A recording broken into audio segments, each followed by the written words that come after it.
السلام علیکم ورحمۃ اللہ وبرکاتہ۔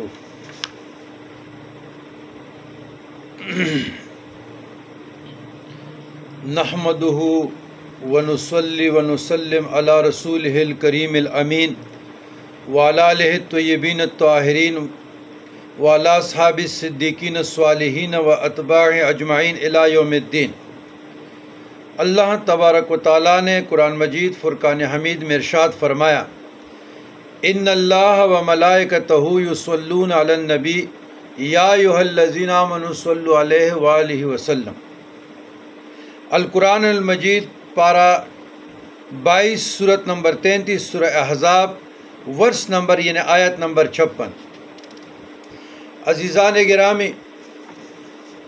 آج آپ لوگوں کو دو ایسے درود بیان یا تعلیم کر رہا ہوں یا کر دیتا ہوں جو مجھے بزرگان دین، اکابرین اور مشائخ و عظام سے 3 طریقوں سے ملے ہیں، اور جب بھی میں نے مشکلات میں پڑے ہیں، ایک وقت آیا تھا بہت مشکل میں تھا، مجھے اچھی طریقے سے یاد ہے، سردیوں کی راتیں ہوتی تھی اور یقین کامل سے میں نے پڑھا اور تاجدار کائنات صلی اللہ علیہ وسلم کی بارگاہ میں پیش کرتا رہا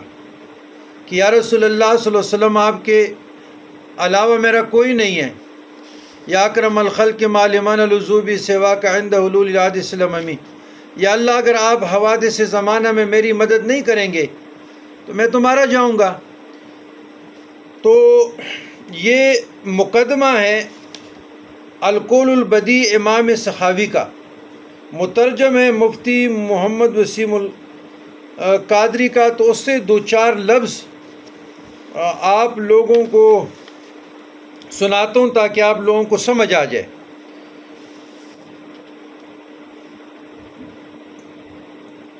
مثال کے طور پر کوئی بادشاہ وقت اپنے ملک و سلطنت میں ایک کام رائج کرنا چاہتا ہے اور اس کے رواج کو بہت محبوب رکھتا ہے، تو اپنی رعایا کو اس کام کے کرنے کا اس طرح حکم دیتا ہے، لوگوں یہ کام میں خود کرتا ہوں اور میرے وزیر مشیر اور ارکان سلطنت بھی کرتے ہیں، لہٰذا تم بھی یہ کام کرو۔ اس اعلان سے عرض یہ ہوتی ہے کہ لوگ اس حکم کی تعمیل کرتے ہوئے بڑے ذوق شوق سے وہ کام کرے۔ اللہ رب العالمین کی رضا تھی کہ مسلمان میرے محبوب مکرم حبیب مکرم کے اوپر درود و سلام کے گجرے نچاور کیا کرے، اس لیے فرمایا مسلمانوں میں بادشاہ حقیقی ہوں، تمام عیوب سے پاک ہوں، میں خود اور میرے مقرب فرشتے نبی کریم احمد مجتبیٰ محمد مصطفیٰ صلی اللہ علیہ وسلم پر درود بھیجتے ہیں، لہٰذا اے ایمان والو تم بھی اپنے محبوب و معظم نبی پر درود و سلام بھیجو۔ خالق اور مخلوق کے اعمال کے درمیان زمین اسمان کا دوری ہے، مثلا ہمارے اعمال کھانا پینا سونا جاگنا مرنا جینا نماز پڑھنا اور روزہ رکھنا وغیرہ ہے، اور خالق ان سے پاک ہے۔ رب العالمین کے کام زندہ کرنا مارنا روزی دینا بیمار کرنا صحت دینا بارش برسانا وغیرہ ہے، جو مخلوق اذن اللہ کے بغیر نہیں کر سکتی، مگر ان سب کاموں میں ایک کام ایسا بھی ہے جو رب کریم کا بھی اور مخلوق کا بھی، یعنی نبی پاک صلی اللہ علیہ وسلم پر درود بھیجنا۔ کام ایک ہی ہے، چہ جائے کا ہمارا بھیجنا اور طرح ہے اور اللہ تعالیٰ کا بھیجنا اس طرح ہے جس طرح اس کی شان کے لائق ہے۔ آیات کریمہ میں درود شریف کی نسبت اللہ تبارک و تعالیٰ کی طرف سے بھی کی گئی، ملائکہ کی طرف بھی اور عام مومنین کی طرف بھی، یعنی خالق کی طرف بھی اور مخلوق کی طرف بھی۔ ان اللہ و ملائکتہ یصلون علی النبی یا ایھا الذین آمنوا صلوا علیہ وسلموا تسلیما۔ اللہم صلی علی سیدنا محمد وعلی آل سیدنا محمد وبارک وسلم بعدد کل شیء معلوم لک۔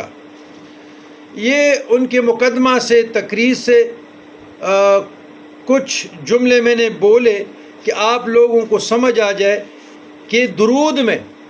اللہ کے فرشتے غیبی مخلوق اور ہم سارے شریک ہیں۔ اللہ اپنی شان سے گجرے نچاور کر رہے ہیں نبی مکرم محمد مصطفیٰ احمد مصطفیٰ صلی اللہ علیہ وسلم پہ، اور ہمیں بھی چاہیے کہ ہم اللہ کے ذریعے کیونکہ وہ اپنے شان کے مطابق نبی مکرم صلی اللہ علیہ وسلم پر درود بھیجیں۔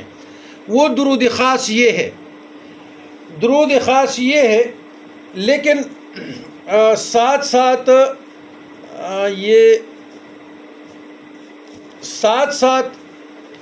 قرب الہی کے لیے، قرب مصطفیٰ کے لیے،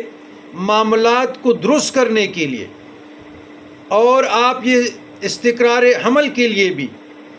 نکاح کے لیے بھی، معاملات کو درست کرنے کے لیے بھی، شوہر کو مہربان کرنے کے لیے بھی، مقدمات کے لیے بھی، خوف، دہشت، نیند، گھبراہٹ، بے چینی، جادو ٹونا، حسد، نظر بد، جلال، اٹرا، سر درد، مصیبتوں سے چھٹکارا، ناگہانی آفات سے، یہ قرآن کریم کی آیات جو میں نے پڑھی، اس کا قرآنی وظیفہ مصائب میں کافی ہوگا، آپ لوگوں کے لیے کافی ہے۔ وہ کون سی آیت؟ سورہ احزاب کی، بسم اللہ الرحمن الرحیم، ان اللہ ملائکتہ یصلون علی النبی یا ایھا الذین آمنوا صلوا علیہ وسلموا تسلیما۔ یہ آیات بھی 7 مرتبہ سے لے کر 70 مرتبہ اپنے روٹین میں لائیں جو میں نے مذکور کیے، اور اس کے بعد پھر یہ درود پڑھیں، یا یہ درود ڈائریکٹ بھی آپ پڑھ سکتے ہیں، وہ 1 مرتبہ پڑھیں۔ درود یہ ہے، پہلا طریقہ، بسم اللہ الرحمن الرحیم، اللہم صلی علی سیدنا محمد النبی الامی الطاہر المطہر الزکی صلاۃ تحل بها العقد وتفک بها الکرب۔ ایک دوسرا طریقہ، اللہم صلی علی سیدنا محمد النبی الامی الطاہر المطہر الزکی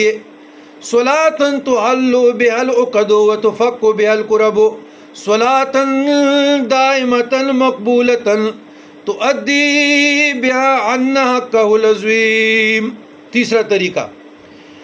اللہم صلی علی سیدنا محمد النبی الامی الطاہر المطہر الزکی صلاۃ تحل بها العقد وتفک بها الکرب صلاۃ تکون لک رضا ولہ جزاء ولحقہ اداء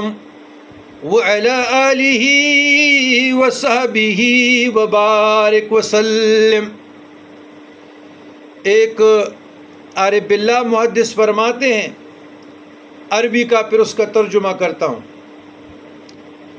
یہ 3 درود جو میں نے پڑھے یہی ہے۔ اس کے بعد وہ فرماتے ہیں کہ درود شریف کے فضائل میں اس نے یہ عربی میں لکھا ہے، صلاۃ تحل بها العقد وتکشف الہموم والعموم وتفک بها الکروب وتکسر الارزاق وتقضی الحوائج۔ درود مشکلوں کو حل کرتی ہے، وتکشف الہموم والعموم، اور غموں کو اور ہموم کو دور کر دیتی ہے، اور کروب دکھ دردوں کو مداوع کرتی ہے، اور رزق کو زیادہ کرتی ہے، تنگ دستی مفلسی کو ختم کر دیتی ہے، وتقضی الحوائج، اور درود سے حاجتیں پوری ہو جاتی ہے، مشکلات ختم ہو جاتی ہے، تکالیف ختم ہو جاتی ہیں، بیماریاں دور ہو جاتی ہے، آزمائش سے نکل آتا ہے، تنگ دستی مفلسی ختم ہو جاتا ہے، قرض سے بندے کو نجات ملتی ہے۔ تو حلو بہت خوبصورت جملے اس نے عربی میں لکھے ہیں، صلاۃ تحل بها العقد وتکشف الہموم والعموم وتفک بها الکروب وتکسر الارزاق وتقضی الحوائج۔ درود سے مشکلیں حل ہوتی ہے، سبحان اللہ، درود سے ہموم دور ہوتے ہیں، غموں کو دور کر دیتی ہے، دکھ دردوں کو مداوع کرتی ہے، رزق کی فراوانی ہوتی ہے، خوشحلوانی ہوتی ہے، قرض ختم ہو جاتا ہے، تنگ دستی ختم ہو جاتی ہے، مفلسی ختم ہو جاتی ہے، اور درود سے حاجت روائی ہوتی ہے۔ تو آپ لوگ اس پہ عمل کریں، اس کی، اور میرے لیے بھی دعا کریں، ہم آپ کے لیے دعا گو ہیں۔